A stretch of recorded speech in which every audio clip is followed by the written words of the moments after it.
more exciting to me information. I've been gleaning, of course, off of Jewish tradition, stories from the Talmud. This one, very Jewish. He doesn't identify as a rabbi in the description of his videos and things like that, but he is the teacher of the Talmud and the Kabbalah and the Tanakh and the Mishnah, all of it. And you have to be able to take being referred to as a galut, because he's not talking to you, he's not talking to me, he's not talking to the Gentiles, okay? Very purist. Definitely discernment.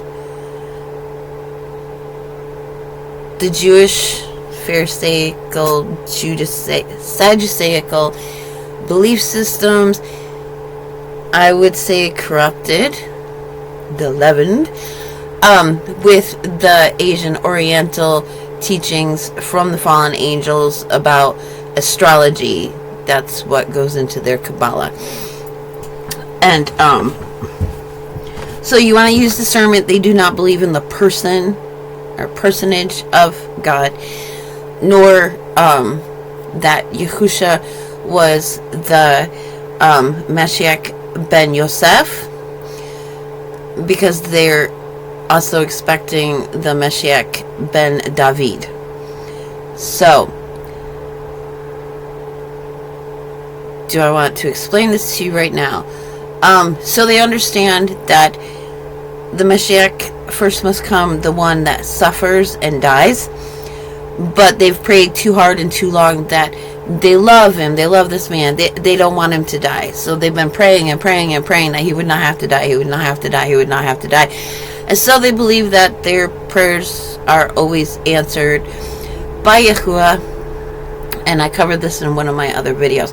So if you can take listening to somebody conveying to their own people. Now, this is you do not go on his channel and say, oh, you blah, blah, blah, blah, blah, blah, blah, blah. No, this is what our Creator is given for them to perceive at this point in time. And there is so, you do not want to cut yourself off from the Spirit over these people, okay? The Israel, true Jewish people, called Jewish because they came from Jerusalem, mostly at that time Judean, but from all, that's just the term that they use for all the tribes of Israel. The value of these stories, our entire history, chronologically, they can tell us, like, oh, your ancestors are from here? Okay, well, that is, they can trace it right back to Noah's sons, Ham, Shem, and Japheth. And they can tell you where you come from and which angel is over your nationality, over your country, over your people, who your prince is over you. They've got it all laid out. They've kept track of these things. It's gold. It's gold, I tell you. But the endearment, the nature of Yahuwah and how he looks after these, his people, Israel, and that we get to get grafted in, we get to be included amongst them, is phenomenal. Phenomenal.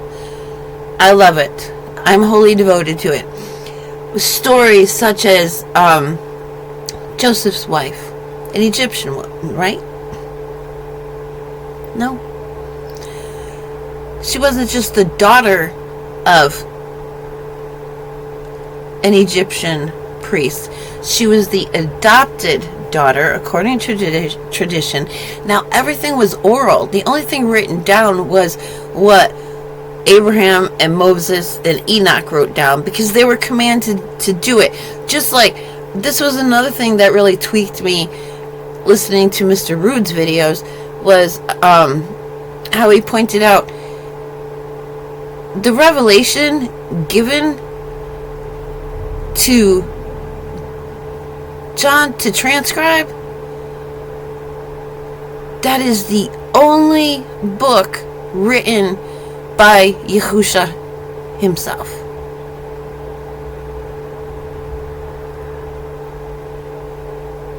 And the apostle, the disciple, was just the scribe.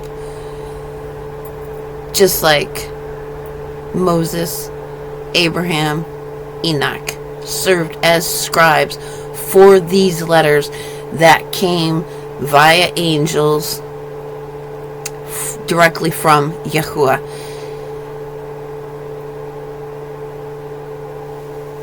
So, Joseph's wife, the adopted daughter, where was she adopted from? According to tradition, that was Dinah's child, a product of that inappropriate relationship. It was cut off, the child. She had to give it away because that's a source of shame. However, it was grafted back in through marriage to Joseph, and her children became two head tribes of Israel. So Joseph got a double portion through his two sons because one of his brothers was disowned, was cut off. And so he got his brother's portion and his own portion given to his two sons. And so even the misbegotten children of Yahuwah are looked after and brought back.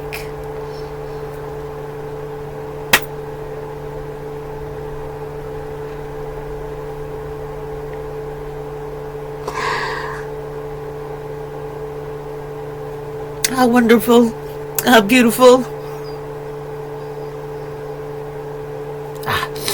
And what about Moses' adoptive mother?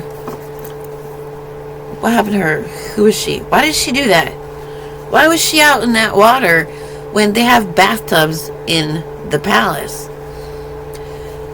According to Jewish tradition, she was performing the mikvah. You can only ritually cleanse in running water. And so that's why she was in the Nile. Because she had converted to, we would call it Judaism now, but obviously to, the Israelite way of worship, to becoming a believer in relationship with Yahuwah. And so that's why she took this child. It was given to her to take that child and raise it in the ways of Yahuwah as well as Egypt. And she went with Moses when he led the Israelites out of Egypt. And she is one of supposedly 10 people like Enoch and Elijah who were just taken up in spirit. They didn't physically die. They were just taken up in spirit. That's how pure she was. And that tells us that we can be perceived just as purely by Yahuwah,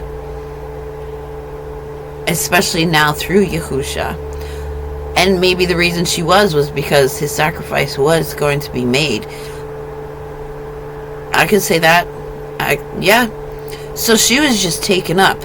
So again, that is confirmation that we could be just transformed into incorruptible. We may not have to die a horrid death.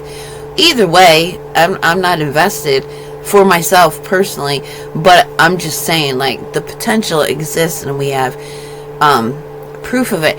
And also the stories, only through Jewish tradition now do we get the story of, I think, was it Ezekiel? One of them, you'll remember the story the field of dry bones. And Yahuwah asked the prophet, will these rise again? Will they live again, these dead bones? And the prophet says, only you know. And then the bones. We're taught in Christian Western tradition that this is figurative. That, they saw resurrected forms, spirits come out of the field. No, they have testimony of people who say, oh yeah, one of my ancestors was one of those who were resurrected from the dry bones. So a body's been in the earth, buried, those bones can come back to life. Those bits and pieces can be gathered back together and life breathed into them by our Creator. The dead can rise.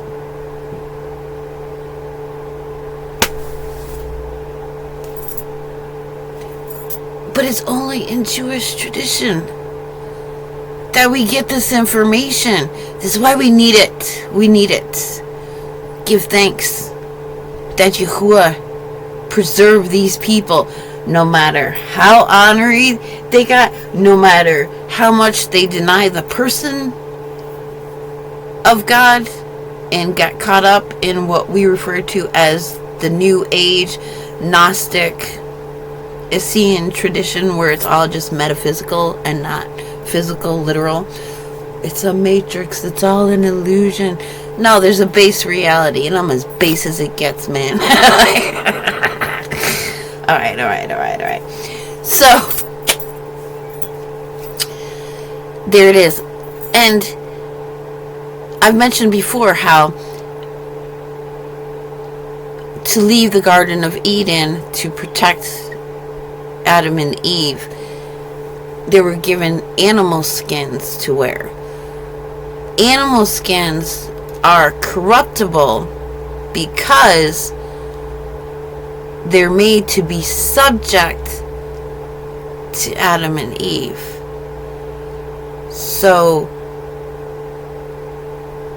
Adam and Eve's spirit was supposed to be able to enter into them to intuitively, through spirit, guide and govern, regulate, manipulate for the good.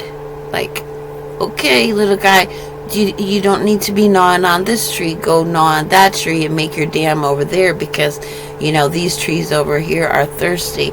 Good little beaver. That's why animal flesh was corruptible.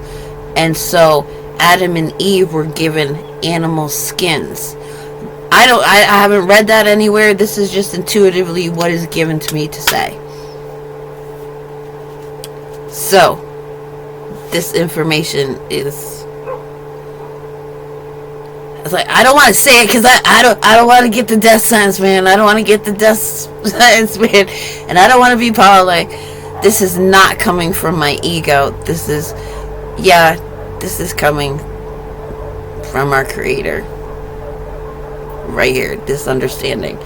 Maybe it is written down someplace else, but I haven't seen it. I haven't been led to it. And it's always after I receive it from Holy Spirit, from Yahuwah himself, whether it's through an angel or whatever, it's good as from him. I'll come across that. We're like, somebody knew this, man. They already knew what that animal skin thing meant. But this is why you go to, and I'm putting the link in the video below for this Efraim guy, who right now I'm listening to the video of Gog and Magog and who they are and how they know, because they can trace the lineage. Rome right now, the ruler of Rome is Putin. Do you know why we're called Caucasian? Because we come from the Caucasus Mountains, and those came from India, Iran, and they know where those people came from, which tribes they came from, and what angels over them. All of it. They know it all. Like, don't go to the news. Don't go to some college classroom historian. Go to the Jewish rabbi, man. They'll tell you exactly. Like, they know exactly where we are in the book of Revelation. That they don't give it credit, but all of the prophecy in Revelation, they find support of it. They find all of it in the Talmud, in the Old Testament, like the Tanakh. Oh, I'm still learning. You gotta be patient with me. Like, don't be retentive about the words that I use here. If I'm conveying the message, I'm an effective communicator. I'm not going for an errand, man. I don't need one. Because if you're not understanding, if you're just critically creating new words, inventing new words here, if you're just critiquing me, because then you're holding yourself back, and that's given to you to do. You're not getting the understanding right now because your ego's requiring to be fed in a certain way. Or maybe your ego needs to be nourished and nurtured in a more intuitive way so you can fulfill your role in ruling the earth. There you go. I don't feel so bad about myself anymore. Look at this. God's perspective. I got security out the wazoo, man. Yes. But yes, the point. Gog and Magog, we know where it is. We know what point of Revelation we're in. Because I listened to a Jewish guy. Two of them. Because Mr. Rude, he is biologically Jewish. Fascinating. Absolutely joyous. I'm overjoyed. So yeah, I'm going to put a link down below for Mr. Ephraim's. I don't have his whole name. I could click over. Don't drive you crazy. I won't do that. But I'll put a link to the Gog and Magog video. And all his videos, just from the Jewish perspective, the little nuggets of gold, the stories that for me are complete and utter faith builders. Like Ruth. Every year for Shavuot, they read the book of Ruth. The foreigner who becomes an Israelite. It's like the whole theme. It's as much for us as it is for natural Jews.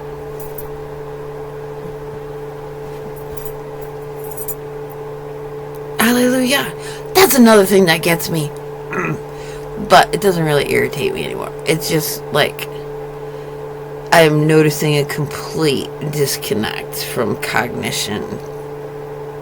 Like in cognition. So, like Mr. Rude. Very valuable perspective. Very provoking. Faith inspiring. His story and everything. But they say hallelujah. Yah being short for Yahuwah. And the reason why the beginning of the Mashiach's name is Yahusha. But for some reason, they say Jehovah.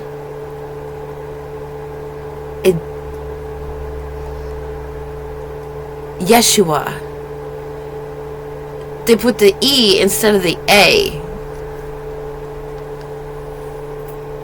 And they're not connecting the dot. They're not cognitively connecting what they're doing. But maybe it's not given to them to do. Maybe that's the little off the mark that they're given for whatever reasons. Like the Jehovah's Witnesses,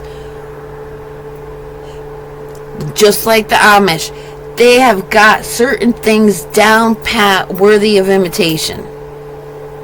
100%. The angels over them, they maintained something, kept the integrity. But when it came to further understanding and knowledge of Hebrew, stubbornness, pride, familiarity, fear, insecurity, just like the people preaching Jesus, even though they've been presented with Yahusha or Yeshua, which is supposedly a shortened version of Yahusha. Instead of then, oh, new light, new understanding, good grief, isn't this fabulous? We get to do it right now. The actual name. No. They just persist in their ways. So, there's that. There's the name thing. There's the contamination of the Oriental astrology and oneness thing. So I'm a woman. I completely understand and have experienced the concept of something within you that was a part of me as I formed in my mother's womb. Okay? There's this little thing that grew as a part of me, a part of my body, while I was in my mother's womb, was there as I was birthed, and with me as I grew. It was in me, it was a part of me, and then it is begotten, and then I deliver it. I become a portal for something new that is not me, but was a part of me, and so it must be released, and it becomes its own thing with my DNA in it, the DNA of the begetter. I like that. No longer sperm donor. Oh, no. This is the begetter. This is the begetter of the child that I delivered into this world. God, this is fun. I love this. I'm really thoroughly enjoying this. So, I can understand the source having a part of itself so familiar, begotten, fertilized with the desire and the formating of that into the fulfillment of the desire of the other, and then having to let go of control. You see, the mother's more nurturing and allowing and protecting, and the father's like, a son! You know, the kid's just like, I'm fresh out of the womb, like, butter me up, you know? Like, I'm not the type that walks up to a new mother and says, oh, can I hold your baby? You foolish person, you know?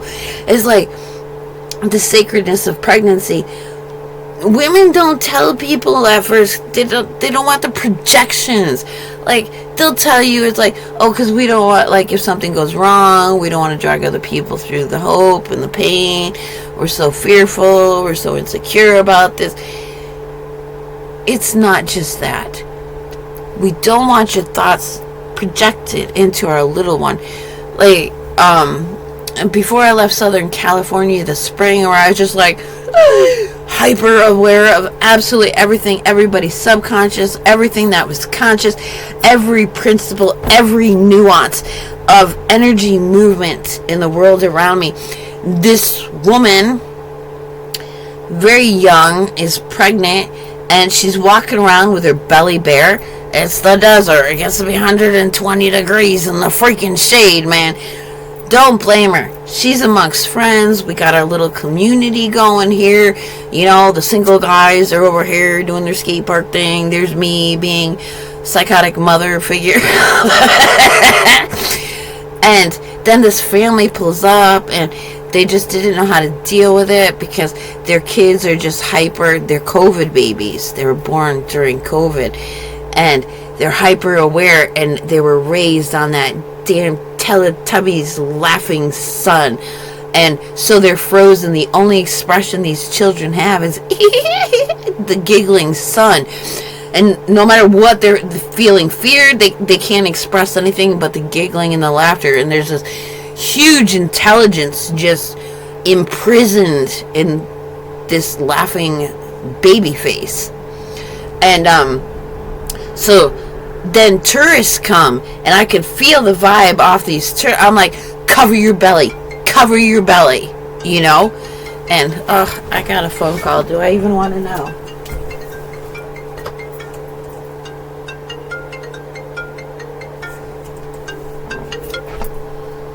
Hello?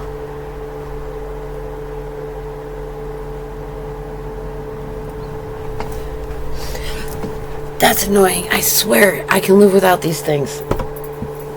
My dream is, if I still have to have this stuff in my life, the edge of property, a nice little trailer like office thing. The electricity only goes to it. Any connections to the outside world at the end of the drive, right on the edge of the property. Answering machine, old style. I go there when I feel like it, not this intrusion whenever they feel like it. So yes, cover the belly. You don't want the consciousness.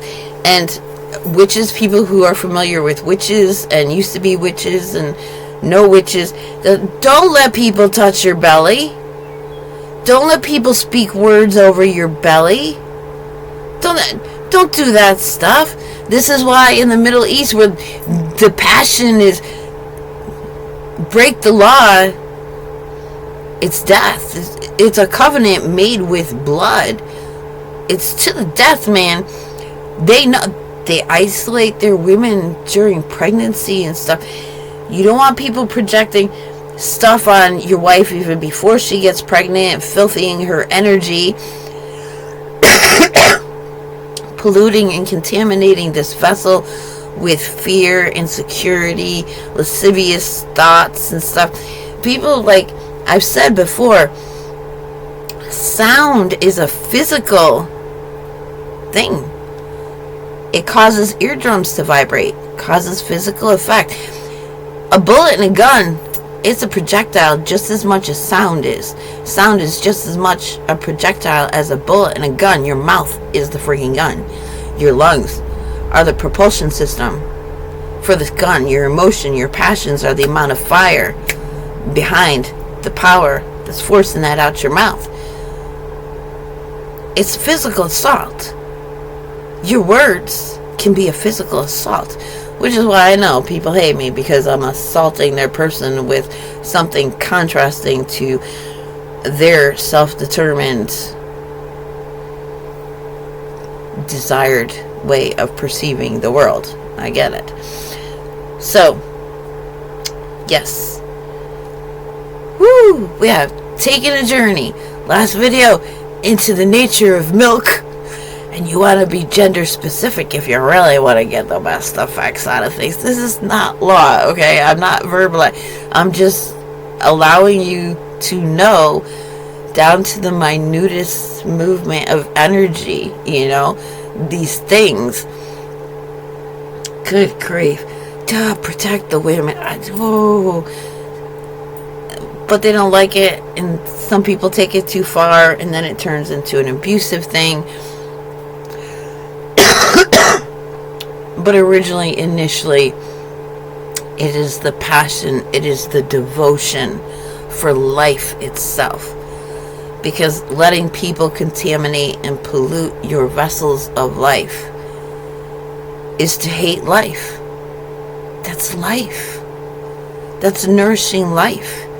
You nourish, protect, maintain the boundaries, the healthy, energetic environment around your family so that they can nurture and grow in the purest way, the finest wine, the most organic delicacy of food, the most beautiful color, vibrant, fragrant flowers. This is what we are when we live within the law.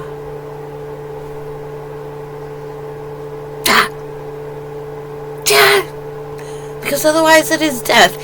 A slow death if not a direct death, it's just a slow decaying away. Like, look at the wrinkles under my eyes. Look at the, I mean, I can even bear to look at my mouth. Don't. This new thing popped up on my forehead. I don't know. This is evidence of a life of death, of life outside the law. I accept it. That is what it is, dude. Because this stuff is going to be shed, and what comes through will be perfect, incorruptible. Nobody will make me feel bad about myself again. No. And so I don't want to corrupt it from the inside. By the way I generate thoughts, the perceptions I develop and encourage within myself, which have been very bad. No. Very egotistical. Heart thinking it knows better than God because it's not seen from my perspective. And from my perspective, this really, really hurts and it really, really sucks. And we're given to believe our Creator is oppressive, does not bend, doesn't even want to know our perspective. But He does. He does. He does. And there is a real personhood in that Creator. You don't want to be that source that is all through all, in all, because that means all that is good and at peace, as well as all that is not. And that outer darkness does not belong here. That belongs in the outer darkness where there is no judgment. Because things need to decay. Things need to be destroyed. In a closed system. That's another thing intuitively I've been given to understand. The lava comes up. Alright, so in the center of the earth, it's just consciousness. The earth is what it is. It was born of a morning star. Son of the morning star. Lucifer. What are the morning? The sun comes up in the morning. The morning star is also the evening star. It fades in the evening. It's more of a star in the sky at a distance. Morning and evening. Our sun is our morning star. Were you there in the book of Job when the sons of God and the morning stars? And earth is supposed to be like a masculine consciousness, stuff like that. So there are whole new perceptions available, but back to the core of the earth is just pure consciousness, and it expands. I mean, we're fertile, we grow, it's what we do. Energy just keeps on going. And so the lava comes up, cools, and we get more land. But it's a painful process. Like, I had a pain-free childbirth. Labor was hard, but childbirth was over in an instant. Complete ecstatic experience. No painkillers, nothing. The way it was meant to be. I got to experience that. But so it can be on the earth.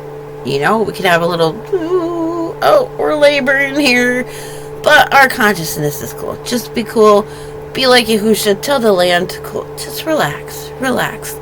Alright, just move away. Rocks. We got some lava coming in. It's spilling into the ocean, the water. Oh, we got a mountain forming here. We've got a nice little beach or island forming over here. More land. The earth expands. People are like, the sun is dying. The sun is dying. It's bursting with energy. That means energy is coming from it, which means the sun can expand with the earth and they can remain proportionate. Come on now. And there's no reason why the earth can't make baby earths, to go around.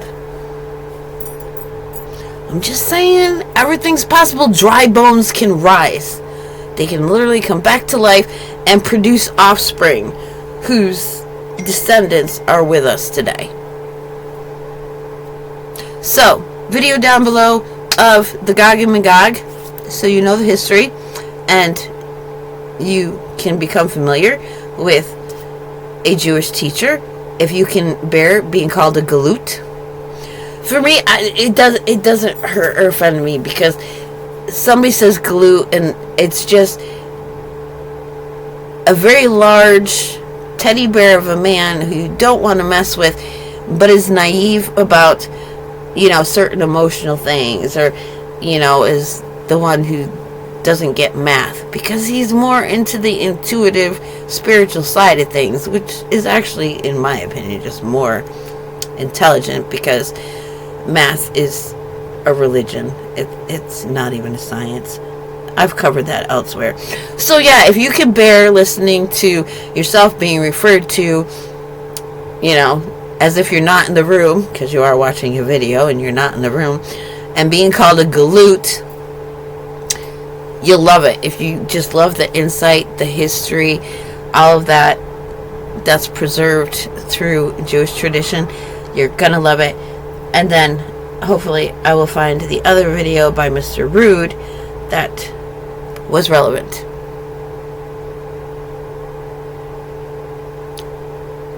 Joseph's wife. I'll find it. Alright, there we have it. Goodbye for now.